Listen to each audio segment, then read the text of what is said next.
ভাল কামত খৰচ কৰিব নোখোজা মানুহৰ পইচাটো মই বেয়া কামত খৰচ কৰি দিম ধন খাঞ্চি যিটো বিষ্ণু বৈষ্ণৱক নেদৈ গৃহাগত ভৈলে তাকো নাই বুলি খেদৈ মাধৱৰ নাম লয়া বৈষ্ণৱ বোলাৱে হেনয় জনক দণ্ড দিয়ন্ত মাধৱে ভগৱানে দিয়া ধন থকা পিছত ভগৱানৰ কামত যদি বিচাৰি গ'লে নাই বুলি ঘূৰাই পঠিয়ায় তেওঁ বৈষ্ণৱেই হওক বা অবৈষ্ণৱেই হওক মই তেওঁক দণ্ড দিম শাস্তি দিম কেনেকৈ নহি চুৰে নেই তু নেহি অগ্নিয়ে দহয়ে নহি দণ্ড বন্ধ হুয়া ৰাজাই লয় তাৰ ধনটো হয় চুৰ ডকাইত উগ্ৰপন্থীৰ দ্বাৰা লৈ যাম নহয় জুয়ে পুৰিব নহয় আকস্মিক দুৰ্ঘটনা বেমাৰ আজাৰ হৈ ডাক্তৰে খাব নহয় কাজিয়া পেছাল লাগি কেছ মামলা লাগি পুলিচে খাব সিমানতো মই ৰেহাই নিদিওঁ হা ধন বুলি পাছে কান্দে ৰাৱ বাহিনী ঘৰে ঘৰে ভিক্ষা মাগে কৃষ্ণ কৃষ্ণ বুলি সেই জীৱটোক মই পিছৰ জন্মত ভিক্ষাৰী কৰি পঠিয়াই দিম আৰু মোৰ নাম লৈ ভিক্ষা খুজিলেহে এই অপৰাধৰ পৰা মুক্ত হ'ব পাৰিব এতিয়া আপুনি গাড়ীয়ে মটৰে ট্ৰেইনত গ'লে দেখিব যি জনগোষ্ঠীৰ ভিক্ষাৰী নহওক সদায় ঈশ্বৰৰ নাম লৈ ভিক্ষা খোজে এইটো ভাগৱতৰ দৰ্শন গতিকে আমি যাতে ধন ভগৱানে দিয়া ধন থাকি যাতে প্ৰয়োগ কৰিব নজনাৰ কাৰণে যাতে ভিক্ষাৰী হ'ব লগা নহয় আৰু কৈছে এক গুণ লগাইলে অনন্ত গুণ হয় এতিয়া ভগৱন্তৰ কামত এগুণ লগালে তেওঁ অনন্ত গুণ দি দিয়ে ভকতৰ ধাৰ নাখায় তাৰ উদাহৰণ দ্ৰৌপদী ক্ষেত্ৰত দেখুৱাই থৈ গৈছে আপোনালোকে জানে ভগৱন্ত কৃষ্ণৰ ১৬,১০৮ গৰাকী ভাৰ্যা তাৰ ভিতৰত ৮ গৰাকী বেছি ধুনীয়া তেওঁলোকক অষ্টমহিষী বুলি কয় কৃষ্ণই বাকীবিলাকতকৈ ৮ গৰাকীক অলপ বেছি ভাল পায় তাতোতকৈ আকৌ দ্ৰৌপদীক বেছি ভাল পায় এই কথাটো জানি ৮ গৰাকী মনত অসন্তোষ জেদ ক্ষোভ আমি ইমান ধুনীয়া ধুনীয়া ৮ গৰাকী থাকোঁতে এওঁ আকৌ দ্ৰৌপদীকো ভাল পায় ভগৱন্ত সকলোৰে হৃদয়ত আছে কোনে কি ভাবে সব জানে মই কিয় দ্ৰৌপদীক ভাল পাওঁ এই কথাটো বাস্তৱ উদাহৰণৰ দ্বাৰা যদি এওঁলোকক দেখুৱাব নোৱাৰোঁ অনাগত দিনত এওঁলোকে এই কথাটো লৈ মোৰ ওপৰত খুব কৰি থাকিব জেদ কৰি থাকিব সেইকাৰণে ৮ গৰাকীক সংস্কাৰ কৰি দিয়া উদ্দেশ্যে তাৎক্ষণিকভাৱে এটা কৰ্ম আঁচনি যুগুত কৰি কৃষ্ণই অস্ত্ৰ পৰিচালনা কৰি আছে আৰু দ্ৰৌপদীক আমন্ত্ৰণ কৰিছে অস্ত্ৰ পৰিচালনা কৰি থাকোঁতে হঠাৎ অস্ত্ৰ লাগি আঙুলি কাটি তেজ ওলাবলৈ ধৰিলে কৃষ্ণৰ আঙুলি তেজ ওলোৱা দেখি ৮ গৰাকীয়ে ফটা কাপোৰ বিচাৰি ভিতৰ সোমাল সেই মুহূৰ্ততে দ্ৰৌপদী আহি তেওঁৰ সন্মুখত থিয় হ'ল আৰু কৃষ্ণৰ আঙুলি তেজ ওলোৱা দেখি তেওঁ অকণো অপেক্ষা নকৰি পিন্ধি যোৱা শাৰীখনৰ আচলতা ফালি তৎক্ষণাৎ কৃষ্ণৰ আঙুলি বান্ধি তেজ ৰাখি দিলে ৮ গৰাকীয়ে ফটা কাপোৰ লৈ আহি দেখে দ্ৰৌপদীয়ে আঙুলি বান্ধিলেই ভালেতো এওঁক ভাল পায় তেতিয়া তেওঁলোক সংস্কাৰ হৈ গৈছে কিন্তু দ্ৰৌপদীৰ এটুকুৰা বস্ত্ৰ ধাৰ হৈ গৈছে এটুকুৰা বস্ত্ৰৰ ধাৰ অনন্ত বস্ত্ৰ ৰূপে দি পৰিশোধ কৰি জগতলৈ নিদৰ্শন এৰি থৈ গৈছে কোনদিনা ৰজস্বলা অৱস্থাত যিদিনাখন দুঃশাসনে দ্ৰৌপদীৰ বস্ত্ৰ হৰণ কৰিছে সেইদিনা বস্ত্ৰৰ ধাৰ বস্ত্ৰৰেই পৰিশোধ কৰি দিছে দ্ৰৌপদীক যদি দিয়ে আমাক নিদিব কিয় এই বিশ্বাসটো আমাৰ লাগিব দাৰ্শনিক পণ্ডিতে কৈছে to be faithful to your land will be faithful to you আপুনি মাটিডৰাক বিশ্বাস কৰি খেতি কৰিবলৈ যত্ন কৰক মাটিডৰাই বিশ্বাস ভংগ নকৰে ভগৱানৰ ওপৰত বিশ্বাস ৰাখি কৰ্ম কৰক ভগৱানে বিশ্বাস ভংগ নকৰে ৰাখে হৰি মাৰে কোনে মাৰে হৰি ৰাখে কোনে হৰিয়ে নাৰাখিলে জৰিয়ে ৰাখিব নোৱাৰে এই সুদৃঢ় বিশ্বাস আমাৰ পলাদৰ দৰে হ'ব লাগিব যিটো কথা শুনি হিৰণ্যকশিপুৱে প্ৰতিবাদ কৰিছিল কি বুলি হৰিষি যদি জগতৰ ঈশ কহ তাৰ কোনো উদিশ হৰি যদি তোৰ জগতৰ ঈশ্বৰ হয় তোৰ ঈশ্বৰ ক'ত আছে শুনিয় প্ৰহ্লাদে বোলয় বাণী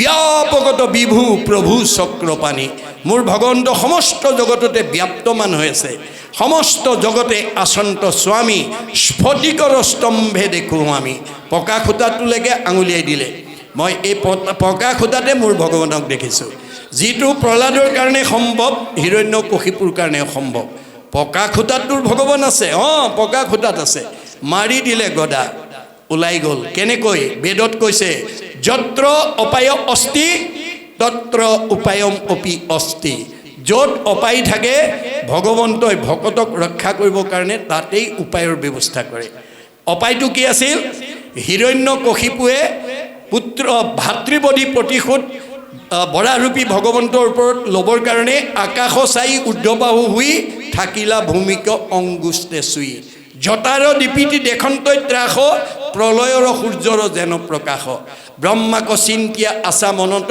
বহি গৈল দিব্য বৰিষত হাজাৰ বছৰ পাৰ হৈ গৈছে ভৰিৰ আঙুলিত ভৰ দি সূৰ্যলৈ চাই ব্ৰহ্মাক উপাসনা কৰিছে ঢাকিল তনু উই মাটি তুলি শৰীৰৰ মাংস খাইলা সমূলি তেওঁ মাংস উয়ে খাই দিলে গজি লতাংক ঢাকি বিৰুদ্ধাৰ তথাপি কটাক্ষ নাহি কেটা গছ গজি গৈছে ভূক্ষেপ নাই ব্ৰহ্মা আহি সঞ্জীৱনী ছটিয়াই জীৱন্ত কৰি ক'লে বৎস ইমান কঠোৰ তপস্যা তুমি কিয় কৰিছা প্ৰভু তুমি যদি মোৰ প্ৰতি সন্তুষ্ট হৈছা মোক অমৰ বৰ দিয়া ব্ৰহ্মাই ক'লে হে বৎস অমৰ বৰ দিব পৰা অধিকাৰ ভগৱানৰ বাদে আমাৰ দেৱতাৰ হাতত নাই তাৰ বাদে তোমাক কি লাগে কোৱা তেতিয়া হিৰণ্যকশিপুৱে পৰীক্ষভাৱে ব্ৰহ্মাৰ পৰা অমৰ বৰে বিচাৰিলে কেনেকৈ তেনেহ'লে তোমাৰ সৃষ্টিৰ তলৈক্য প্ৰাণীৰ হাতত মোৰ মৃত্যু হ'ব নালাগিব দিনতো মাৰিব নোৱাৰিব ৰাতিও মাৰিব নোৱাৰিব বাহিৰতো মাৰিব নোৱাৰিব ভিতৰতো মাৰিব নোৱাৰিব দিনতো মাৰিব নোৱাৰিব ৰাতিও মাৰিব নোৱাৰিব আকাশতো মাৰিব নোৱাৰিব পাতালতো মাৰিব নোৱাৰিব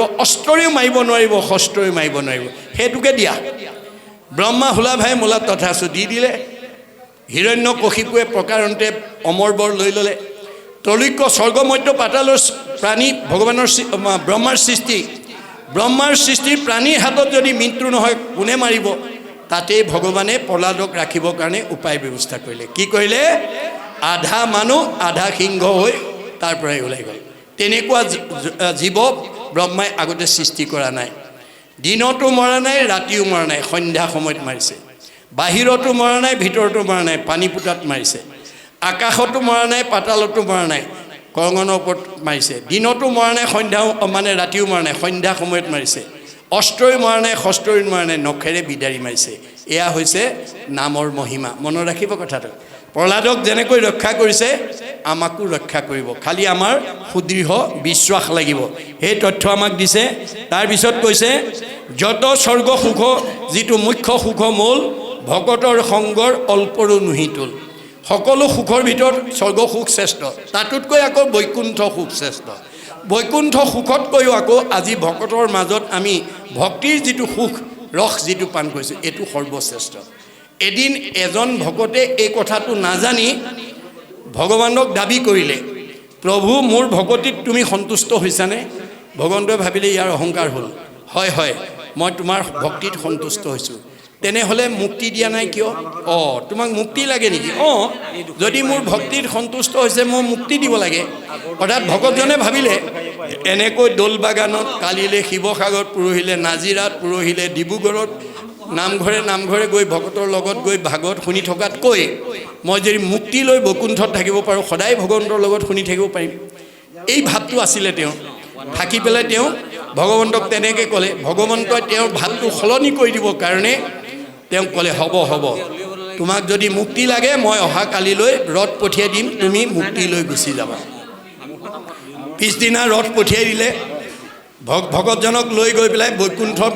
মুক্তি আকৌ 5টা ভাগত ভাগ কৰিছে শালুক্য সামীপ্য সাৰূপ্য সাযুজ্য লীন বা নিৰ্বাণ তেওঁক শালুক্য স্বলোকত নি পেলাই বৈকুণ্ঠত বহুৱাই থৈ দিছে ভকতজন বহি আছে ভগৱান সেইফালে অহা যোৱা কৰি থাকে তেওঁলৈ নাচায়ো একো কথা নুসুধেও এদিন দুদিনকৈ 3-4 দিন পাৰ হৈ গ'ল ভকতজনে ভাবিলে মই যিটো উদ্দেশ্য লৈ আহিছিলোঁ এওঁ দেখোন মোৰ ফালে নাচায়ো একো কথা নাপাতে কালিলৈ ধৰা হ'ব বাট চাই আছে পিছদিনা অনন্ত সজ্জাৰ পৰা ওলাই অহাৰ লগে লগে দৌৰ মাৰি গৈ আগবেদি ধৰিলে কি হ'ল কি হোৱা নাই মোৰ 4 দিন হ'ল ইয়ালৈ অহা তুমি মোৰ ফালে নোচোৱাও একো কথা নুসুধা সেইটো কথাটো মই নাৰদক বহুত আগতে কৈ থোৱা আছে নাৰদক বিষ্ণুক আচন্ত কৈ বৈকুণ্ঠত মই নাথাকোঁ ৰৈ যোগীৰো হৃদয় এৰি সমুদায় থাকোঁ ভকতৰো কীৰ্তন চাই মোক বৈকুণ্ঠত বিচাৰি নাপাবা নাৰদ মই মানে যোগীৰ হৃদয়ত নাথাকোঁ ন হং তিষ্ঠামি বৈকুণ্ঠে যোগী নাং হৃদয়ে ন চ মদ ভক্তা যত্ৰ গায়ন্তী তত্ৰ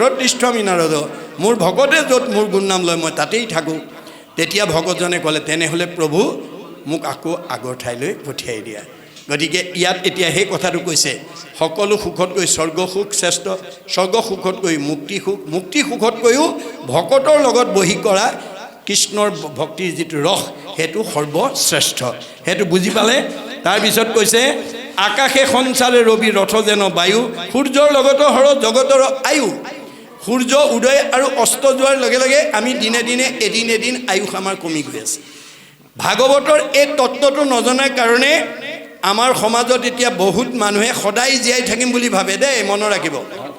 আমাৰ সমাজত সদায় জীয়াই থাকিম বুলি ভবা মানুহৰ সংখ্যা বেছি। সদায় জীয়াই থাকিম বুলি ভাবে কাৰণে আনক দুখ দিবলৈ, কষ্ট দিবলৈ, আঘাত কৰিবলৈ, সীমা ঠেলিবলৈ ভয় নকৰে। আনৰ সীমা ঠেলি নিজে কেনেকৈ অকণমান ধনী হওঁ, আনক ঠগি কেনেকৈ সুখী হওঁ, এনেকুৱা অপচেষ্টা কৰে। কিন্তু আনক ঠগিলে, আনৰ অন্যায় কৰিলে যে তেওঁৰ যে মানে আয়ুস কটা যাব, তেওঁ যে পাপ হ'ব, সেইটো কথাটো আজি আমাৰ বহুতে বুজি নাপায়। পাপ আয়ো পৰপীড়নম। আপুনি কাক দুখ দিব? চবতে ভগৱান আছে। ভগৱানক দুখ দিব, ভগৱানক আঘাত দিব, ভগৱানকে অন্যায় কৰিব, সীমা ঠেলিব, আকৌ আপোনাক ভালে নহ'ব। ভাগৱত শুনি সেই ভুল ধাৰণাবিলাক আঁতৰাব লাগিব। আমাৰ সূৰ্য উদয় অস্ত যোৱাৰ লগে লগে আমি এদিন এদিন মৃত্যুৰ ফালে যে আগবাঢ়ি গৈ আছোঁ, এই কথাটো আমি উপলব্ধি কৰিব লাগিব। আজি বহুতে সেই কথাটো উপলব্ধি নকৰি সদায় জীয়াই থাকিম বুলি ভাবে কাৰণে মানুহক অন্যায় কৰিবলৈ মানে কুণ্ঠাবোধ নকৰে। ফলত কি হয়? তেওঁলোকৰ পাপ হয় আৰু অলপতে এই সংসাৰৰ পৰা গুচি যাব লগা হয়, অল্পায়ু হয়, আয়ুস কাটি দিয়ে দেই। পৰহিংসা কৰা মানুহক কেতিয়াও ভগৱন্তই 100 বছৰ ভোগ কৰিবলৈ নিদিয়ে। গতিকে তাৰপিছত কৈছে, একক্ষণ মানে যিটো শুনে কৃষ্ণ কথা, তাৰ বিনে আনৰ জীৱন যাই বিঠা। এই বিষয়ে মই উদ্বোধনী ভাষণত কৈছোঁ। এক ক্ষণ মানে 4 মিনিট। 4 মিনিট সময় আমি ভগৱন্তৰ 1000টা নামৰ পৰা এটা নাম, 1000 এফাকি ঘোষাৰ পৰা এফাকি ঘোষা আমাৰ ঘৰখনৰ প্ৰতিজন সদস্যই যাতে ল'ব পাৰে, গাব পাৰে, তাৰ প্ৰতি গুৰুত্ব দিব দেই। গতিকে আমি ভগৱন্তৰ ভকত, তেওঁ আমাৰ পিতৃ, তেওঁক আমাৰ পুজিবলৈ কি লাগে? সেই কৃষ্ণ পুজিবে দ্ৰব্য, লাগে মাত্ৰ নাম, তেবে নৰে লভে ধৰ্ম মুখ্য অৰ্থ কাম। আমি ভগৱানক নামেৰে পূজা কৰিব লাগিব আৰু সেই নাম কাৰো পৰা ধাৰ কৰিব নালাগে। হিয়াৰ মাজে নামৰ ভাণ্ডাৰ, মুখে বাজ হয়। 1000 নাম প্ৰত্যেকৰ হৃদয়ত ভগৱানে পুঞ্জীভূত কৰি দিছে, তাৰ পৰা মাত্ৰ এটা নাম আমি গাব লাগে, ক'ব লাগে। মাধৱদেৱে কি বুলি কৈছে? ৰাম কৃষ্ণ নাম যিটো সদায় ফুৰে গায়, সদায় মংগল তাৰ অমংগল নাই। গতিকে আমি সদায় যাতে ঈশ্বৰৰ নাম এটা গাব পৰা হ'ব পাৰোঁ, তাৰ প্ৰতি গুৰুত্ব দিব লাগিব। দাৰ্শনিক পণ্ডিতে কৈছে, sing of Hari with his from in heart, no other virtue is greater than নাম's word। ভগৱন্তৰ 1000 নামৰ পৰা এটা নাম যদি কোনোবাই উচ্চাৰণ কৰিব পাৰে, তাতকৈ আৰু পুণ্য বেলেগ নাই। গতিকে আমি ভগৱন্তৰ এটা নাম যাতে আমাৰ প্ৰতিজন সদস্যই, গাঁওখনৰ সমাজৰ প্ৰতিজনৰ মুখতে যাতে আমি ল'ব পাৰোঁ, গাব পাৰোঁ, তাৰ প্ৰতি গুৰুত্ব দিব লাগিব। যদি সেইটোকে নকৰে, তেতিয়াহ'লে জীৱন বৃথা হৈ যাব। এই কথাটো আপুনি মই নুবুজাটো দূৰৰ কথা। কৃষ্ণৰ পৰম সখা অৰ্জুনেও বুজি পোৱা নাছিলে। এদিন তেওঁক সংস্কাৰ কৰি দিয়া উদ্দেশ্যে তাৎক্ষণিকভাৱে এটা কৰ্ম আঁচনি যুগুত কৰি অৰ্জুনক প্ৰশ্ন অৱতাৰণা কৰিলে। অৰ্জুন, প্ৰভু তুমি জীৱনত কেতিয়াবা সঁচা কঠীয়া গাঁও দেখিছানে? সঁচা কঠীয়া গাঁও আছে নেকি? আছেতো নকওঁ। তুমি দেখিছানে নাই? বোলে দেখা নাই। চাব খোজা নেকি? বোলে চাব খোজো। উঠা, ৰথত উঠা। অৰ্জুনক ৰথত তুলি লৈ কৃষ্ণই সঁচা কঠীয়া গাঁও দেখুৱাবৰ কাৰণে সঁচা কঠীয়া গাঁৱৰ অভিমুখে তীব্ৰ বেগত ৰথ এৰি দিছে। কিছু দূৰ যোৱাৰ পিছতেই সঁচা কঠীয়া গাঁৱৰ ফালৰ পৰা এজন আলৰ বুঢ়াই হাতত এডাল লাখুটি লৈ থৰক বৰককৈ আহি আছে। কৃষ্ণই অৰ্জুনক উদ্দেশ্যি ক'লে, সখা সেই বৃদ্ধগৰাকী দেখিছানে? হয় দেখিছোঁ। সেইগৰাকীয়ে সঁচা কঠীয়া গাঁৱৰ আচল বৃদ্ধ। ইমান বুঢ়া বয়সত হাতত লাখুটি লৈ থৰক বৰককৈ তেওঁ কোনফালে যায় তুমি সুধিবাচোন। বোলে তুমি ওচৰ পালে ৰথ ৰাখি দিবা। মই ৰথ ৰাখি দিম। বুঢ়াৰ ওচৰত পোৱাৰ লগে লগে ৰথ ৰাখি দিলে। লগে লগে অৰ্জুনক ক'লে, তুমি সোধাচোন ইমান বুঢ়া বয়সত। তেওঁ ক'লে, ককা বোপা, তুমি ইমান বুঢ়া বয়সত হাতত লাখুটি লৈ থৰক বৰককৈ কোনফালে যোৱা? বোপা মই সাধুৰ সংগলৈ যাওঁ। সাধুৰ সংগলৈ? বোলে হয়। কৃষ্ণ কৈছে, বয়স কিমান হৈছে সোধাচোন। ককা আপোনাৰ বাৰু বয়স কিমান হৈছে? বোপা সঁচা কথা ক'বলৈ গ'লে মোৰ বয়স মাত্ৰ 5 বছৰ। অৰ্জুনে ৰথৰ ওপৰতে জঁপিয়াই উঠিলে। হেৰা প্ৰভু, এইজনে কি সঁচা কঠীয়া গাঁৱৰ আচল বুঢ়াজন? দেখোঁতেই শীতল পিঠিতেই কায়, দেখাতে 80-85 বছৰৰ বুঢ়া, এওঁ মাত্ৰ 5 বছৰ বুলি ক'লে। আৰু সেইজনকে তুমি সঁচাগতীয়া গাঁৱৰ আচল বৃদ্ধ বুলি স্বীকৃতি দিলা ভিতৰৰ সোপাই কি ক'ব মোক দেখুৱাবই নালাগে ইয়াৰ পৰাই ৰথখন ঘূৰোৱা কৃষ্ণই ক'লে ৰ'বাচোন ৰ'বা সুখী ধৈৰ্য ধৰা কিয় তেনেকৈ ক'লে সোধাচোন ককা অকণমান ৰ'বচোন অ' বোপা কি হ'ল মোৰ সংশয় হৈছে কি সংশয় এই তোমাকতো দেখাত একেবাৰে ৮০-৮৫ বছৰৰ বুঢ়া যেন লাগিছে তুমি মাত্ৰ 5 বছৰ বুলি ক'লা অ' বোপাই ৰহস্য আছে ৰহস্য বোলে হয় ভেদ কৰা হওকচোন তুমি ভবাৰ দৰে মোৰ জন্মগত বয়স ৮৫ বছৰ সঁচা কিন্তু বেদত কৈছে ভাগৱতত কৈছে ভগৱানে কৈছে মহাপুৰুষে কৈছে একক্ষণ মানে যিটো শুনে কৃষ্ণ কথা তাৰ বিনে আনৰ জীৱন যায় বিধা যে আমি যদি এক ক্ষণ 4 মিনিট সময় যদি ঈশ্বৰৰ কথা নুশুনাকৈ জীৱনটো অতিবাহিত কৰোঁ এইটো বিঠা জীৱন গ'ল তুমি কোৱাৰ দৰে মোৰ ৮৫ বছৰ সঁচা কিন্তু ৮০টা বছৰ মই কেৱল পৰিয়াল পোহপাল দিবৰ কাৰণে ইন্দ্ৰিয় সুখ ভোগৰ কাৰণে ঈশ্বৰত শৰণ গ্ৰহণ নকৰাকৈ সাধুৰ সংগলৈ নোযোৱাকৈ মই কেৱল বিষয়ৰ চিন্তাত কৰি মোৰ ৮০টা বছৰ পাৰ হ'ল গতিকে এইটো মোৰ বিঠা আয়ুস গ'ল মই বিঠা আয়ুসৰ হিচাপ তোমাক দিয়া নাই ঈশ্বৰত শৰণ ভজন লৈ সাধুৰ সংগত গৈ ঈশ্বৰৰ কথা শুনা মোৰ মাত্ৰ 5 বছৰ হৈছে এই সঁচা হিচাপটোহে তোমাক মই দিছোঁ তেতিয়াহে কৃষ্ণৰ মানে অৰ্জুনৰ দিব্য চক্ষু মুকল খাই গৈছে ভগৱানে আমাৰ আয়ুসটো আচলতে কোন দিনাৰ পৰা হিচাপলৈ আনে মাধৱদেৱে ঘোষাত লিখিছে হৰিপদ সেৱা নকৰে নিমিত্তে মায়ায়ে বান্ধি ফুৰাৱে তাৱত মায়াক নকৰে ৰহিত শৰণ নলৱে যাৱে গতিকে আমি শৰণ ভজন যাতে ল'ৰা ছোৱালীক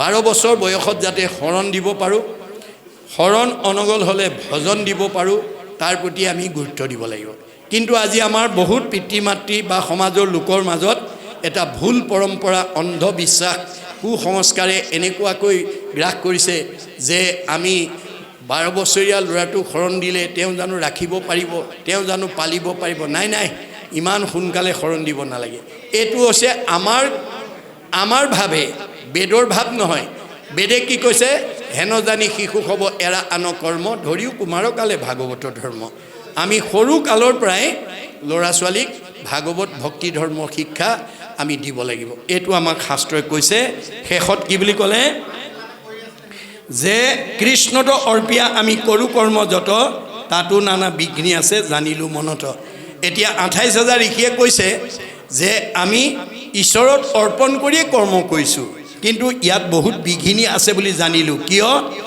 যে নিয়ম নীতি আছে আন ধৰ্মবিলাকত নিয়ম নীতি বান্ধি থোৱা আছে দেই মনত ৰাখিব বৰ্ণাশ্ৰম ধৰ্ম যত যাৰ যেন বিধি আছে তাৰেহে কেৱলে অধিকাৰ হৰি নাম কীৰ্তনত নাহিকে নিয়ম একো এতেকেহে ধৰ্ম মাজে সাৰ ভাগৱত ধৰ্ম ভক্তি ধৰ্ম সাৰ্বজনীন সনাতন ইয়াত কোনো নিয়ম বান্ধি দিয়া নাই ৰাতিপুৱা পাৰিবা দুপৰীয়া নোৱাৰা দুপৰীয়া পাৰিবা গধূলি নোৱাৰা গধূলি পাৰিবা ৰাতি নোৱাৰা ল'ৰাই পাৰিব ছোৱালীয়ে নোৱাৰে ডেকাই পাৰিব বুঢ়াই নোৱাৰে এইবিলাক কোনো নিয়ম বান্ধি থোৱা নাই গতিকে আমাৰ মানে পুৱা গধূলি দুপৰীয়া যেতিয়াই ইচ্ছা হয় আমি তেতিয়াই ঈশ্বৰৰ নাম ল'ব পাৰোঁ ঈশ্বৰৰ কথা শুনিব পাৰোঁ ক'ব পাৰোঁ সকলোখিনি আমি লোৱাত আমাৰ বাধা নাই সেইকাৰণে শংকৰদেৱৰ ধৰ্মটো হৈছে বা ভাগৱত ধৰ্ম হৈছে সাৰ্বজনীন সনাতন গতিকে এই ধৰ্মৰ মাজেদি যাতে আমি উঠি অহা প্ৰজন্মক আমি লৈ যাব পাৰোঁ আজিৰ দৰে যদি আপোনালোকে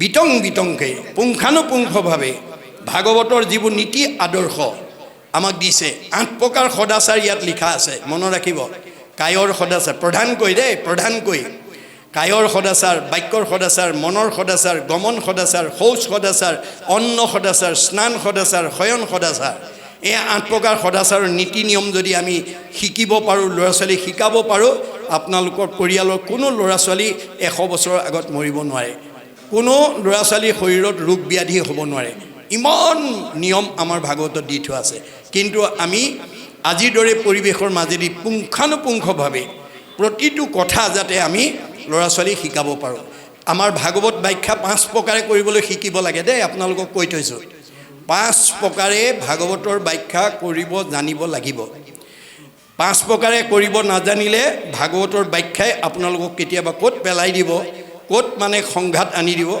সময়েহে ক'ব। গতিকে আমাৰ ভাগৱত ব্যাখ্যা কেনেকৈ কৰিব লাগে? শব্দাতিক, পদাতিক, আধ্যাত্মিক, তাত্ত্বিক, পৰমাৰ্থিক। এই পাঁচটা প্ৰকাৰে যদি ব্যাখ্যা কৰিব নাজানে ভাগৱতৰ অৰ্থই আমাক বিপদত পেলাই দিব। তাৰ এটা মই উদাহৰণ আপোনালোকৰ দৃষ্টি আকৰ্ষণ কৰিব বিচাৰিছোঁ। পঞ্চম স্কন্ধ ভাগৱতত ঋষভ প্ৰভুৱে 100টা ল'ৰা জন্ম দিছিল। আটাইতকৈ ডাঙৰজনৰ নাম ভৰত, তেওঁৰ নাম অনুসৰি আমাৰ দেশখনৰ নাম ভাৰতবৰ্ষ হ'ল। 9জন নৱদ্বীপৰ অধিপতি, 9জন সিদ্ধ পুৰুষ, 9 9 18, ভৰতক লৈ 19জন, বাকী 81জনে কৰ্মকাণ্ড কৰি আছে বুলি কৈছে দেই ভাগৱতে। আপোনালোকে এটা কথা মনত ৰাখিব, পৃথিৱী থকালৈকে, মানুহ জাতি থকালৈকে আমাৰ আগম পথে যোৱা মানুহৰ সংখ্যা সদায় বেছি হ'ব দেই। আগম পথে যোৱা মানুহৰ সংখ্যা বেছি হ'ব। গতিকে 60,000 ঋষিয়ে ভাগৱত শুনিছিল, সুতে ক'ব বুলি কোৱাৰ লগে লগে 32,000 গুচি গ'ল, 28,000 শুনিলে, 32,000 কৰ্মকাণ্ড কৰি আছে বুলি ভাগৱতত উল্লেখ আছে।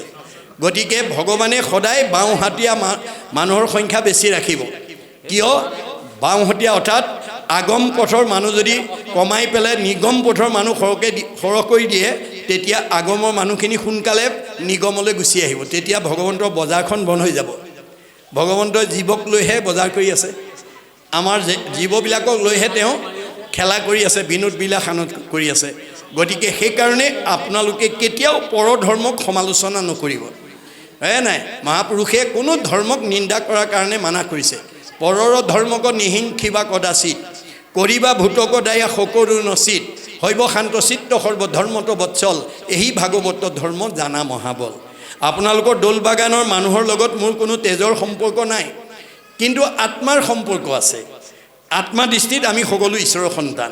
সেইফালৰ পৰা দোল বাগানৰ কোনো লোকে যদি ভুল কৰা দেখি মই যদি মোৰ কোনো গাঁৱৰ মানুহ নহয়, সমাজৰ মানুহ নহয়, মোৰ জাতিৰ নহয়, মোৰ পৰিয়ালৰ নহয়, মোৰ ধৰ্মৰ নহয়, মোৰ সমাজৰ নহয়, এই বুলি যদি আপুনি ভুল কৰা দেখিও মই যদি নোকোৱাকৈ গুচি যাওঁ, মই বাচি যাব নোৱাৰিম।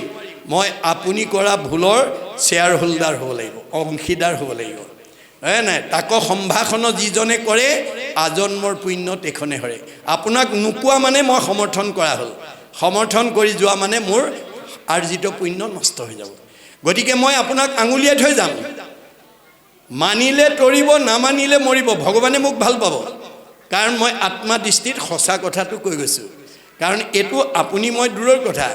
অৰ্জুনেও প্ৰতিবাদ কৰিছিল ভগৱানক, তুমি চব নামতে হয় বুলি কৈছা, তপ জপ যাগ যজ্ঞ হোমব্ৰত মিছা নেকি? নাই নাই সখী, তাৰ সত্যতা আছে। তাৰ সত্যতা সেই ঠাইতে থাকিব য'ত সূৰ্যৰ পোহৰ নাথাকে, তাতহে আন্ধাৰ থাকিব। সূৰ্য পোহৰ থকা ঠাইত যেনেকৈ আন্ধাৰ থাকিব নোৱাৰাটো বিজ্ঞানসন্মত বাস্তৱ সত্য, ঠিক মোৰ সূৰ্যস্বৰূপ নাম য'ত নাই তাত তপ জপ যজ্ঞ কৰিব লাগিব। দোল বাগানৰ ৰাইজে যদি ভাগৱত নপঢ়ে, কীৰ্তন নপঢ়ে, দশম ঘোষা ৰত্নাৱলী নপঢ়ে, ঈশ্বৰৰ নাম নলয়, তেতিয়াহ'লে ইয়াৰ মানুহে তপ জপ যজ্ঞ কৰিবই লাগিব, তপ জপ যজ্ঞ কৰিবই লাগিব। যদি নাম লৈছে তেতিয়াহ'লে তপ জপ যজ্ঞৰ প্ৰয়োজন নাই বুলি কৈছে। জৈত্য নাই মূৰ নাম সূৰ্যৰ উদয়, তৈতেষে প্ৰকাশে তপ জপ যজ্ঞ ছয়। সূৰ্যস্বৰূপ মোৰ নাম নোহোৱা ঠাইত তপ জপ যজ্ঞ কৰিব লাগিব। যদি মোৰ নাম লৈছে নালাগে, তথাপি প্ৰত্যয় যদি নাহিকে তোমাৰ কৰোঁতেবে শুনা হেৰা সত্য অংগীকাৰ। যদি তথাপি তুমি বিশ্বাস নকৰা, মই শপত খাই কওঁ শুনা, সত্যে সত্যে সত্যে সত্যে সত্যে নিষ্ঠা মানি, সত্যে সত্যে সত্যে সত্যে সত্যে বোলো বাণী, কৌটি কৌটি পাপৰ নামে সেই সংসাৰক, নামবিনে নাহি সখী সংসাৰ তাৰক, দশ সত্য কৰি মই দঢ়াইলোঁ তোমাক, নাসজাইবা যদি সখী নকৰা সঞ্জাত। তুমি মই সখী কাৰণে 10 বাৰ শপত খাই সঁচা কথা ক'লোঁ, মানিলে তৰিবা, নামানিলে মৰিবা। তাৰ দুখে মোক স্পৰ্শ কৰিব। কোনো মাক বাপেকে ল'ৰা ছোৱালী বেয়া হোৱাটো নিবিচাৰে। সব মাক বাপেকে ল'ৰা ছোৱালীক কয়, বোপায়ো বেয়া ল'ৰা ছোৱালীৰ লগত নুফুৰিবা, বেয়া বস্তু নাখাবা, বেয়া ঠাইলৈ নাযাবা, ভালকৈ পঢ়া শুনা কৰিবা, সদায় ভাল উপদেশকে দিয়ে। যদি ল'ৰা ছোৱালীয়ে মাক বাপেকৰ ভাল উপদেশ নামানি বেয়া সংগত ফুৰে, বেয়া বস্তু খাই বেয়া ঠাইলৈ যায়, তাৰ কাৰণে মাক বাপেক দায়ী হ'ব নোৱাৰে। ঠিক তেনেকৈ শাস্ত্ৰই আমাক চবকে সৎ জ্ঞানে দিছে। শাস্ত্ৰ গুৰু সবে শিষ্যকক কৃপাই শুদ্ধ উপদেশ দিব, শিষ্য সবে শুদ্ধ ভাৱে নাচৰিলে তাৰা সবে কি কৰিব? ভাগৱতে কেৱল উপায়হে সঁচা কথাটো দেখুৱাইহে দিছে। আপুনি যদি নামানে তাৰ কাৰণে ভাগৱত জগৰীয়া নহয়, আপুনি নিজেই তাৰ কৰ্মফল ভোগ কৰিব।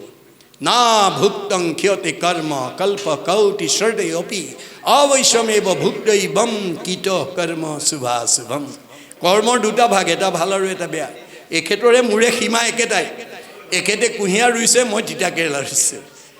কুঁহিয়াৰ ৰস খোৱা দেখি যদি মই তিতা কেৰেলা ৰোৱাজনে ভগৱানক কওঁ, প্ৰভু মুকুত কুঁহিয়াৰ ৰস এগিলাচ খুৱাব, ভগৱানে পাৰিব নেকি বাৰু? কাৰণ মই ৰুওঁতেই তিতা কেৰেলা ৰুইছোঁ, মই তিতাই খাব লাগিব। মই জীয়াই থাকোঁতে আনক অন্যায় কৰিছোঁ, হিংসা কৰিছোঁ, ঠগিছোঁ, বেয়া কাম কৰিছোঁ, মই বেয়া ফলেই খাব লাগিব, মোক কেতিয়াও ভাল ফল দিব নোৱাৰে। সেইকাৰণে ভাগৱত শুনি বেয়া এৰি ভাল ল'বৰ কাৰণে ভাগৱত শুনিবলৈ আহিব লাগে।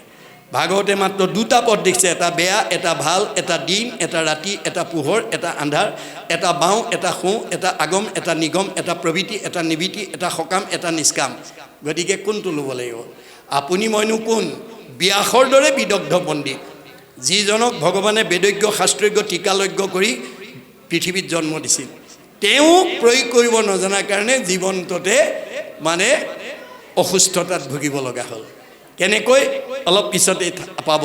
দিনেক পূৰ্বতে পৰা সৰসুত ঋষি বদৰিকা শ্ৰমত আচন্ত ব্যাস বসী উগুল থুগুল মন নাহি সুখ শান্তি নপান্ত উপায় একো মনে গুণী গান্ধী। যে তেওঁ ব্যাসৰ দৰে বিদগ্ধ পণ্ডিতেও অসুস্থতাত ভুগিব লগা হ'ল। আৰু কিয় সেই অশান্তিভাৱে তেওঁক মনত প্ৰতিক্ৰিয়া কৰিছে, ভাবি চিন্তি উত্তৰ বিচাৰি পোৱা নাই। অধু মুখে আছে বসী হুয়া নিশবদ সেইবেলা তৈতে আখি মিলিল নাৰদ। ভগৱানে নাৰদক পঠাই দিছে, যোৱা মোৰ ভকত বিপদত পৰিছে, আঙুলিয়াই দিয়া ক'ত ভুল হৈছে। হাতে বিনা যন্ত মুখে ৰাম নাম হৃদয়ত কৃষ্ণমূৰ্তি স্ফূৰ্তি বিশ্ৰাম। নাৰায়ণ নাৰায়ণ আহি গ'ল।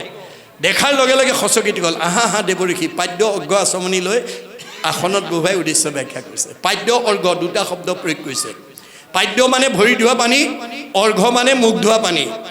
আমি ভকতক ভৰি ধোৱা পানী টিঙেৰে মুখ ধুবলৈ দিব নালাগে, মুখ ধোৱা পাত্ৰ এটা বেলেগ কৰি ৰাখিব লাগে, এইটো বেদৰ মত। গতিকে উদ্দেশ্য ব্যাখ্যা সোধাৰ লগে লগে নাৰদে ক'লে, মই উদ্দেশ্য ব্যাখ্যা কোৱাৰ আগতে তুমি কোৱা, তোমাক ভগৱন্তই এই যুগৰ বিদগ্ধ পণ্ডিত বেদজ্ঞ শাস্ত্ৰজ্ঞ টীকালজ্ঞ কৰি পঠাইছিলে, ধ্যানত তুমি ভগৱানক সাক্ষাৎ কৰিব পৰা যোগ্য ব্যক্তি কৰি পঠাইছিলে, তৎসত্বেও তুমি এনেকৈ মন মাৰি আছা কিয়, মোক কোৱা। তেতিয়া ব্যাসে ক'লে, দেৱঋষি মই নিজেই নাজানো, মোৰ ক'ত ভুল লাগি গ'ল, তুমি অৱতাৰী পুৰুষ বিদগ্ধ পণ্ডিত হিচাপে মোক আঙুলিয়াই দিয়া। এইখিনিত তেওঁ দাস্যত্ব ভাৱটো প্ৰকাশ কৰিছে। তেওঁ নিজেও 24 অৱতাৰ অন্যতম অৱতাৰ, কিন্তু মান্যতা নাৰদক দিছে। তেওঁৰ সেই দাস্যত্ব ভাৱৰ প্ৰশ্ন শুনি নাৰদে উত্তৰ ক'লে, নাৰদ বদতি শুনা মহামুনি ব্যাস, তুমি সে কৰিলা সবে জগতকে নাশ। তুমি গোটেই জগতখনক বিপথে পৰিচালিত কৰিলা। কেনেকৈ? নিৰন্তৰে পশুৰ লোৱাইলা তুমি প্ৰাণ, নাহি মন্দ কৰ্ম আৰু ইহাৰ সমান। তুমি মানুহক প্ৰাণী বলি দি পেলাই ধৰ্ম আচৰণ কৰিবলৈ, ইয়াতকৈ আৰু বেয়া কাম নাই। গৰিহিত কৰ্মকো কহিলা ধৰ্ম বুলি, তোমাৰো বচনে লোক নাখিল সমী। তুমি বেয়া কামো ভাল বুলি ক'লা, আৰু সকলো মানুহে তুমি বিদগ্ধ পণ্ডিত কাৰণে তোমাৰ কথা মানি ল'লে। ফলত কি হ'ল? আকস্মিকে লোকক শিকাইলা হিংসা ধৰ্ম, তুমি নুবুজিলা তুমিও বেদৰ তত্ত্বমৰ্ম। তুমি মানে মানুহক হিংসা ধৰ্ম শিকাই দিলা। তুমি 4 বেদ 14 শাস্ত্ৰ 18 পুৰাণ ৰচনা কৰি বিদগ্ধ পণ্ডিত বেদজ্ঞ শাস্ত্ৰজ্ঞ হিচাপে স্বীকৃতি ল'লা, কিন্তু বেদৰ তত্ত্বই বুজি নাপালা। বেদে কি কৈছিল? যত দেখা ভূত প্ৰাণী সবাহাকে বিষ্ণু মানি হিংসা এৰি কৰা উপকাৰ। মই চবতে আছোঁ দেই, কুকুৰৰ চিগাৰ ল গদৰ ভৰো আত্মাৰাম। দেহটোহে কুকুৰ মেকুৰীহে, আত্মাটো নহয়। জানিয়া সবাকো পৰি কৰিবা প্ৰণাম, সকলোকে তুমি সেৱাত ধৰিবা, শুশ্ৰূষা মৰম কৰিবা। গতিকে তুমি কি কৰিলা? মানুহক হিংসা ধৰ্ম শিকাই দিলা। ফলত কি হ'ল? সিজিল তোমাৰ ঋষি পৰম অন্যায়, নাহি সুস্থ চিত্ত তব সেহি অভিপ্ৰায়। ব্যাসে যদি বিপথে পৰিচালিত কৰাৰ কাৰণে পাপ হ'ল, আপোনালোকৰ দোল বাগানৰ কাৰোবাক ভগৱন্তই আটাইতকৈ বিদগ্ধ পণ্ডিত বেদজ্ঞ শাস্ত্ৰজ্ঞ, কাৰোবাক জ্ঞানী, কাৰোবাক ধনী, কাৰোবাক মানি কৰি পঠাইছে। আপোনালোকে যদি সমাজৰ মানুহে আপোনাৰ কথা মানে বুলি আপুনি যদি নিজৰ মতেৰে যদি সমাজখনক ভুল পথে পৰিচালিত কৰে, আপুনি মই বাচি যাব পাৰিম নেকি? নোৱাৰিম। আপোনাৰ মোৰ অৱস্থা ব্যাসৰ দৰে হ'ব। সেইকাৰণে ভাগৱত শুনি আমি সত্যটো আমি অনুধাৱন কৰিব লাগিব। এইটোৱে হৈছে ভাগৱত চৰ্চাৰ মূল কাৰণ। এতিয়া বৰ্তমান কলিযুগত উঠি অহা প্ৰজন্ম, সমাজ, পৰিয়াল, নিজৰ ব্যক্তিগত জীৱন সংস্কাৰ হ'বৰ কাৰণে ভাগৱতৰ বাদে আৰু বিকল্প নাই। সেইকাৰণে আমাৰ প্ৰতিখন ঘৰতে প্ৰতিটো নামঘৰতে আমি যাতে ভাগৱত চৰ্চাৰ জৰিয়তে আমি আধ্যাত্মিক আৰু নৈতিক জ্ঞানৰ সৈতে পুষ্ট হৈ জীয়াই থাকোঁতে শান্তি আৰু মৰিলে সদ্গতি পাওঁ তাৰ ব্যৱস্থা আমি কৰিব লাগিব। গতিকে তেতিয়া ক'লে যে এতিয়া উপায় বোলে উপায় এটা আছে। মোৰ উপদেশে কৰা ভাগৱত শাস্ত্ৰ প্ৰচাৰোক গোবিন্দৰ গুণনাম মাত্ৰ। তুমি এতিয়া ভাগৱত শাস্ত্ৰ প্ৰণয়ন কৰি এই 17খন পুৰাণত তুমি যি ভুল পথ দিলা, সূৰ্য পুৰাণ ভাগৱতৰ দ্বাৰা তাক নচ্ছাত কৰি দিয়া। তোমাৰ হাতেৰে ৰোৱা পুলি তোমাৰ নিজৰ হাতেৰেই উভালি দিয়া। আনে উভালিবলৈ গ'লে যদি জ্ঞানী গণে তাক কৰে নিবাৰণ, আৰু তাৰ বচন নমানে একোজন। বোলে উপালম্ভ কৰি বচন খণ্ডিত, ব্যাসতো অধিক ভৈলে এহেন্তে পণ্ডিত। এওঁ আকৌ ব্যাসতকৈ পণ্ডিত আহিল বুলি উপহাসে কৰিব। গতিকে ভাগৱত সূৰ্য পুৰাণৰ দ্বাৰা 17খন পুৰাণ নচ্ছাত কৰি দিয়া, নহ'লে আৰু বিকল্প নাই। হেন শুনি ব্যাসে কৰিলন্ত ধ্যান, হৃদয়তে কৃষ্ণক দেখিলা বিদ্যমান। লগে লগে হৃদয়ত দেখা পালে। কেনেকৈ? বামপাশে মায়া দক্ষিণত ভক্তি মাও, দেখি ব্যাস ঋষিৰ ৰোমাঞ্চ ভৈল গাও। মায়ে বান্ধন্ত ভক্তি মাও মেলাবন্ত, দুহান্ত মধ্যত আছা ভগৱন্ত। ভগৱন্ত আমাৰ সকলোৰে হৃদয়তে আছে। পদ দুটা কিন্তু মনত ৰাখিব, এটা বাওঁ এটা সোঁ, এটা আগম এটা নিগম, এটা প্ৰবৃত্তি এটা নিৰ্বৃত্তি, এটা সকাম এটা নিষ্কাম, এটা সগুণ এটা নিৰ্গুণ। আমি কোনটো পথেদি যাব লাগিব? এতিয়া ব্যাসে দেখিলে বাওঁ পথে যোৱাবিলাক বান্ধ খাই আছে। মায়ে বান্ধন্ত ভক্তি মাও মেলাবন্ত। আমি 17খন পুৰাণৰ মতে চলি থকা মানুহৰ সংখ্যা দিয়া বেছি দে, মনত ৰাখিব। ব্যাসৰ 17খন পুৰাণৰ মতে চলি থকা মানুহৰ সংখ্যা বেছি। গতিকে আমি ভাগৱত পুৰাণৰ দ্বাৰা যেতিয়ালৈকে 17খন পুৰাণৰ মতক নচ্ছাত কৰিব নোৱাৰিম, তেতিয়ালৈকে আপুনি যিমান বিদ্যাৱন্ত ধনৱন্ত শ্ৰীমন্ত সম্পদশালী নহওক কিম্বা আপুনি 3টা লেয়াৰৰ ভিতৰতেই ঘূৰি থাকিব লাগিব। পুনৰপি জনমম পুনৰপি মৰণম, পুনৰপি জনমম পুনৰপি মৰণম। গতিকে ভাগৱত পুৰাণৰ মতে যাব লাগিব। এই 17খন পুৰাণত কি কৈছে? আগম বেদে কি কৈছে? হেৰা জীৱশ্ৰেষ্ঠ মানুহ, তোমালোকে পৃথিৱীলৈ মানুহ নামৰ উপাধি লৈ অহাৰ লগে লগে ভগৱানৰ ওচৰত 5টা ধাৰ লাগি আহিছে। এই 5টা ধাৰ পৰিশোধ কৰিবৰ কাৰণে তোমালোকে প্ৰত্যেক দিনে 5টা যজ্ঞ কৰিব লাগিব, পঞ্চযজ্ঞ কৰিব লাগিব। কি কি যজ্ঞ? ঋষি যজ্ঞং, দেৱ যজ্ঞং, ভূত যজ্ঞং, সৰ্বদা নিঃযজ্ঞ, পিতৃযজ্ঞস্য যথাশক্তি নহাফয়েত। ঋষি যজ্ঞ বেদাদি পাঠ কৰিব লাগিব, দেৱযজ্ঞ হোম দিব লাগিব, পিতৃযজ্ঞ শ্ৰাদ্ধ দিব লাগিব, ভূতযজ্ঞ বলি দিব লাগিব, আৰু নিঃযজ্ঞ অতিথি সেৱা কৰিব লাগিব। এই 5টা যজ্ঞ কৰিলেহে এই 5টা ধাৰৰ পৰা আমি মুক্ত হ'ম। গুৰুজনাৰ প্ৰপন্ন শিষ্য মাধৱদেৱ আৱিৰ্ভাৱ ক'লে, জগতৰ লোকসকলক ক'লে, হে জীৱশ্ৰেষ্ঠ মানুহ, আগম বেদে কোৱা 5টা ধাৰ কথা সঁচা, কিন্তু 5টা ধাৰ পৰিশোধ কৰিবৰ কাৰণে যুগ পৰিপন্থী যি পঞ্চযজ্ঞৰ কথা কৈছে, সেইটো নকৰাকৈ তোমালোকে অতি সহজতে এই 5টা ধাৰৰ পৰা মুক্ত হ'ব পাৰিবা। তেওঁ ভক্তি ৰত্নাৱলীত লিখি থৈ গৈছে। অপিতৃভূত পতিদেৱ ঋষি কুহৃদৰ, উপজিলে তা সম্ভাৰ ঋণী হুৱে নৰ। হোমে দেৱ ঋণ খোজে তৰ্পণে ঋষিৰ, বলিদানে ভূত শ্ৰাদ্ধ আদিয়ে পিতৃৰ। সমভাৱে কুহৃদ খবৰ খোজে ঋণ, এহিমতে ঋণী সদা ভকতিবিহীন। আজিৰ দৰে যদি ঈশ্বৰৰ কথা নুশুনে, নাগায়, নকয়, তেতিয়া আপুনি 5টা যজ্ঞ কৰিব লাগিব। যদি আপুনি ঈশ্বৰৰ কথা গাইছে, শুনিছে, ঈশ্বৰৰ শৰণ লৈছে, কায় বাক্য মন কৰি নিশ্চয় যিজন, মুকুন্দৰ চৰণত পখিল শৰণ। তাৰ খবৰ ঋণ খোজ গৈল সমস্তৰে, নকৰিও ঋণী আৰু নহি সিটো নৰে। কাইবাক্য মন একনিষ্ঠ কৰি যদি এক ভগৱন্তত মুক্তিদাতা, ভগৱানৰ 1000টা নামৰ এটা নাম হৈছে মুকুন্দ। মুকুন্দ মানে যি মুক্তি দিব পাৰে। ভগৱন্তৰ বাদে কোনো দেৱতাই জীৱক মুক্তি দিব নোৱাৰে, তেওঁলোক নিজেই বন্দী হৈ আছে মায়াত।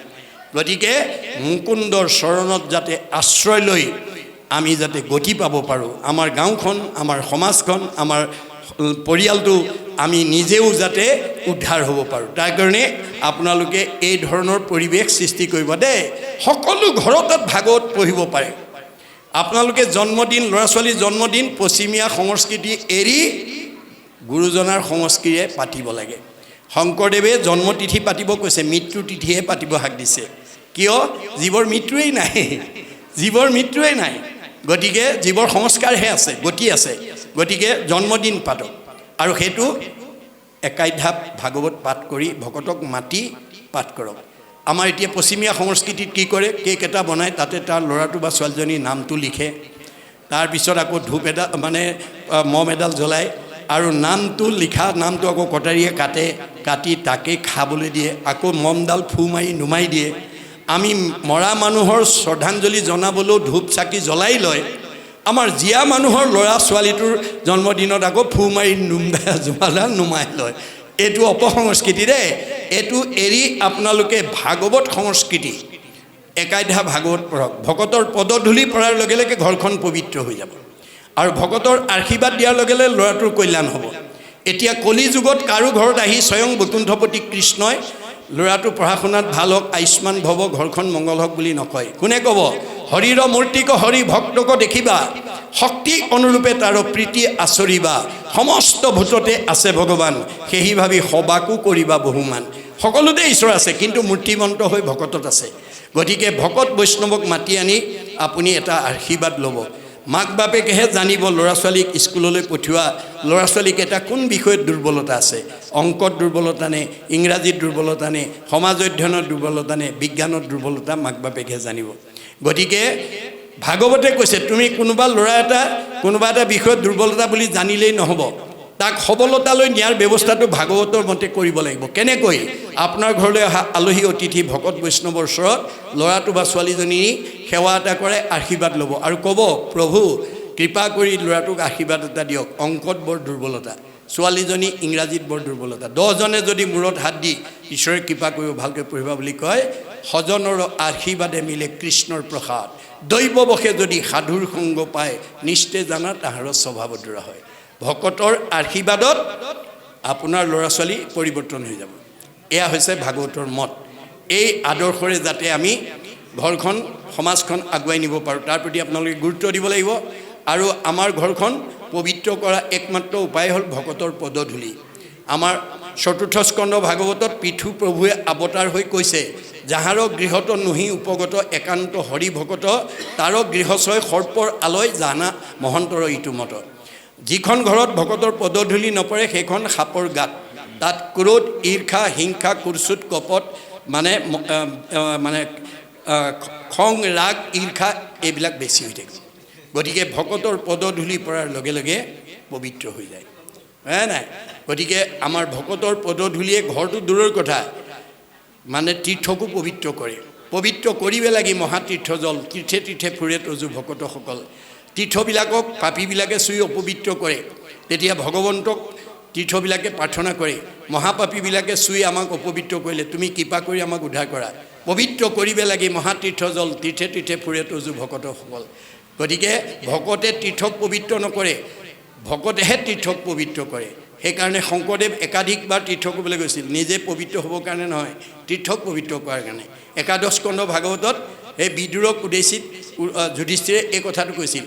আপোনালোকে জানে মহাভাৰতৰ যুদ্ধৰ আগতেই মানে অন্ধ ধৃতৰাষ্ট্ৰই বৈমাতৃৰ ভাতৃ বিদুৰক মাতি আনি পৰামৰ্শ লৈছিল, কোৱা ভাই বিদুৰ, আমি পঞ্চপাণ্ডৱক অংশ দিব লাগে নে নালাগে?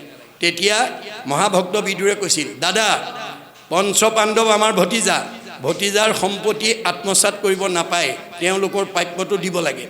কিন্তু পুত্ৰ মহান্ধ ধৃতৰাষ্ট্ৰই মানে সেই উপদেশ নামানিলে আৰু দুৰ্যোধনে অকথ্য গালি পাৰিলে, যাৰ কাৰণে মহাভাৰতৰ যুদ্ধৰ প্ৰাক মুহূৰ্ততে সমস্ত ৰাজ সন্মান ত্যাগ কৰি বিদুৰ তীৰ্থলৈ গুচি গ'ল।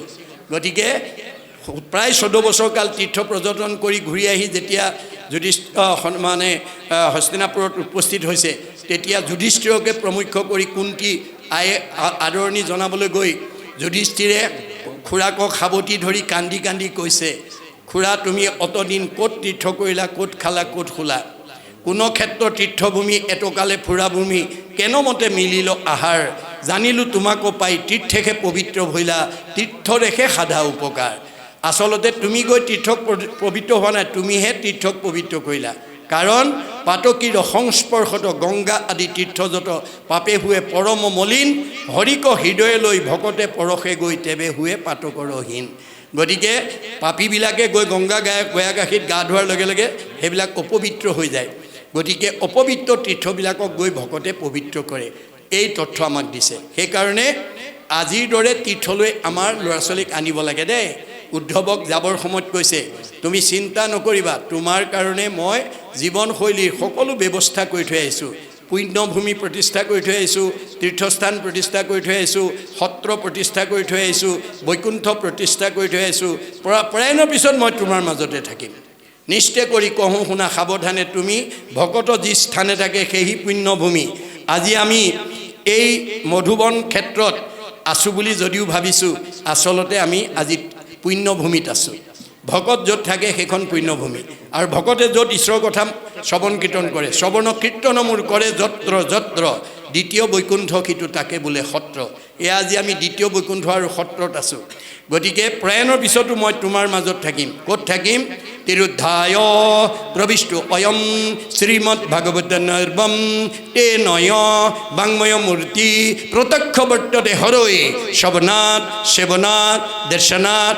পাঠাত পাপনাশিনী মই প্ৰয়াণৰ পিছত ক'ত থাকিম ভাগৱতত থাকিম কেনেকৈ শব্দ ব্ৰহ্ম বাক্য ব্ৰহ্মৰূপে সেই ভাগৱত যদি কোনোবাই সেৱা কৰে সেই ভাগত যদি কোনোবা দৰ্শন কৰে সেই ভাগত যদি কোনোবা শ্ৰৱণ কৰে সেই ভাগত যদি কোনোবা কীৰ্তন কৰে সব পাপ মই নাইকিয়া কৰি দিম পাপ কি বস্তু পাপ আমি দেখুৱাই দিয়া বস্তু নহয় পাপ হৈছে আমাৰ মনৰ কিছুমান বেয়া গুণৰ সমষ্টি দাৰ্শনিকৰ অভিমত কুবুদ্ধি অসৎ চিন্তা অসৎ ভাৱনা অসৎ পৰিকল্পনা কুসংস্কাৰ অন্ধবিশ্বাস মনৰ সংকীৰ্ণতা কুপৰম্পৰা এইবিলাক পাপ আজি আমাৰ সমাজত বহুত মানুহে পৰম্পৰাকে ধৰ্ম বুলি আচৰণ কৰিছে শংকৰদেৱে কৈছে পৰম্পৰা ধৰ্ম নহয় পৰম্পৰা হৈছে এটা এটা সময়ত মানি চলা নিয়ম ই গতিশীল আমি ইতিহাসলৈ যদি চাওঁ আমি দেখা পাম যে আমাৰ উপৰি পুৰুষসকল যেতিয়া সভ্যতাৰ বিকাশ হোৱা নাছিল যেতিয়া মানুহে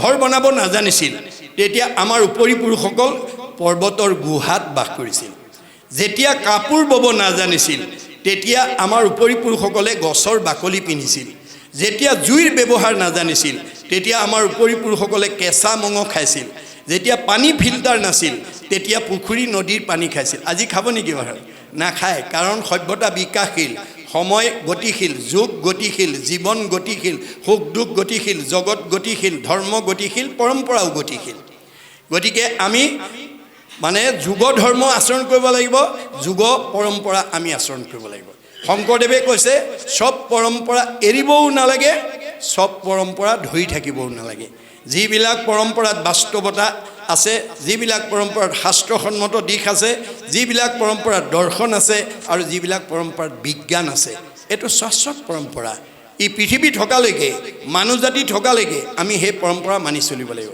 আৰু যিবিলাক পৰম্পৰাত এইবোৰ নাই আমি এৰিব লাগিব যেনে পৰিয়ালত মানুহ মৰিলে বহুত সমাজত আজি তাৰিখতো এবছৰ ধৰি নামঘৰত সোমাবলৈ নিদিয়ে গুৰুগৃহত সোমাবলৈ নিদিয়ে সমাজৰ লগত নাম পাঠত সহযোগ কৰিব নিদিয়ে এইবোৰ নীতি যদি কোনোবা সমাজত আছে আপোনালোকে এৰিব দেই এইটো বেদৰ পৰিপন্থী কৈছে হয়নি গতিকে এইবিলাক আমাৰ ভুল পৰম্পৰা এইবোৰ এৰিব আমাৰ বেদে কৈছে 10 দিনত দহা 11 দিনত কাজ 12 দিনত তৈল স্পৰ্শ কৰিলে তেওঁ চেচ আৰু বুজা না আমাৰ দেহটোৰহে সংস্কাৰ আছে জীৱৰ গতিহে আছে দেহটো কি হয় মানে হয়হস্তি ৰথে যেন হৃদগণে ফুৰয় ৰাজা বোলাই প্ৰাণে কালে প্ৰাণ গৈলে সেইটো শৰীৰ হুৱে বিস্তাপলো চায় বহুত ৰজা মহাৰজা একদম ৰথত উঠি মানে হেৰিয়াত উঠি ৰজা মহাৰজা বোলাই আছে কিন্তু যিদিনাখন প্ৰাণ গ'ল সেইদিনাখন পুৰি পেলালে ছাই হ'ব পুতি থ'লে পলু হ'ব পেলাই দিলে বিস্তা হ'ব তিনিটা ঠাইত গুচি যাব গতিকে আমি এবছৰ দিন যদি মানুহজনক বা পৰিয়ালটোক যদি ঈশ্বৰৰ কথা শুনিবলৈ নামঘৰলৈ আহিবলৈ সমাজলৈ যাব নিদিওঁ তাৰ পিছতে যদি আকৌ এজন মৰিলে তাৰ পিছত যদি আকৌ এজন মৰিলে তে কি হ'ব তেতিয়াহ'লে সেই ঘৰখন ঈশ্বৰ বিমুখী হৈ যাব আমাক সেইটো কোৱা নাই দেই বেদে সেইটো কোৱা নাই তে আপোনালোকে যদি ইয়াত আছেনে নাই মই নাজানো যদি তেনেকুৱা পৰম্পৰা আছে আপোনালোকে এৰিব কাৰণ আমাৰ বেদৰ মতে চলিব আপোনালোকে বেদে সিদ্ধান্ত দি থৈছে বুজিছেনে আমাৰ মানে জীৱৰ মৃত্যুৱেই নাই জীৱৰ সংস্কাৰ গতি আছে মাত্ৰ এই দেহটোৰ সংস্কাৰ আছে গতিকে 12 দিনত তৈলস্পৰ্শ পাছত আৰু কোনো চোৱা থাকিব নোৱাৰে এইখিনি আপোনালোকে আগবাঢ়ি যাব শেষত কি ক'লে যে এতেকে পিয়ায়ু কৃষ্ণ চৰিত্ৰ অমৃত শ্ৰৱণ মাত্ৰকে যেন সংকীৰ্তকীত 28,000 ঋষিয়ে তেতিয়া সুতক ক'লে যে তুমি এতিয়া কৃষ্ণ কথা শুনাই